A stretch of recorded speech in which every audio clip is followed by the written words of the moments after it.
Hi friends, welcome back to ಶಿಲ್ಪಾಧೃತಿ mini log. ನಾನಿದು ಗೋಬಿನ ಮಾಡ್ತಾಯಿದ್ದೀನಿ. ಅದು ಗೋಬಿ ಅಂದರೆ ಇಲ್ಲೇ ಕ್ಯಾಬೇಜನ್ನು ಯೂಸ್ ಮಾಡ್ದೇ ಗೋಬಿ ಮಾಡ್ತಾಯಿದ್ದೀನಿ. ಅದು ಆಲೂಗಡ್ಡೆನ ಯೂಸ್ ಮಾಡಿ ತುಂಬ ಚೆನ್ನಾಗಿ ಬರುತ್ತೆ ಈ ರೆಸಿಪಿ. ಖಂಡಿತ ಇಷ್ಟ ಆಗುತ್ತೆ ನಿಮಗೂ. ನಾನು ಯೂಟ್ಯೂಬ್ ಲಾಂಗ್ ವಿಡಿಯೋದಲ್ಲಿ ಇರುತ್ತೆ, ಅಲ್ಲಿ ಕೂಡ ಚೆಕ್ ಮಾಡ್ಕೊಳ್ಳಿ. ಫುಲ್ ರೆಸಿಪಿ ಸಿಗುತ್ತೆ. ಸಬ್ಸ್ಕ್ರೈಬ್ ಕೂಡ ಮಾಡ್ಕೊಳ್ಳಿ.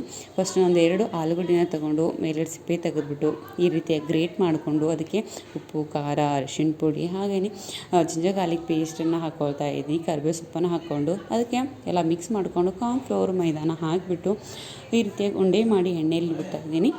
ಒಂದು ಈವ್ನಿಂಗ್ ಸ್ನ್ಯಾಕ್ಸ್ ಅಂತೂ ತುಂಬ ಸಿಂಪಲ್ಲಾಗಿ ಈಸಿಯಾಗಿ ರೆಡಿ ಆಗುತ್ತೆ ನೋಡಿ. ಹಾಗೆ ನಮ್ಮ ಧೃತಿಗಂತೂ ತುಂಬಾ ಇಷ್ಟ.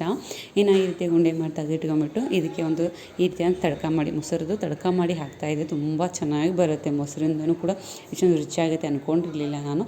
ಅಷ್ಟು ರುಚಿಯಾಗಿ ಬಂದಿತ್ತು. ಸೊ ಇವಾಗ ನಾನು ಈ ರೀತಿಯಾಗಿ ಲಾಸ್ಟಿಗೆ ನಾವು ಯಾವ ರೀತಿ ಗೋಬಿ ಎಲ್ಲ ತಡ್ಕ ಮಾಡಿ ರೆಡಿ ಮಾಡ್ತಾರಲ್ಲ ಹಾಗೆ ಮಾಡಿಬಿಟ್ಟು ಇವಾಗ ಈವ್ನಿಂಗ್ ಸ್ನ್ಯಾಕ್ಸ್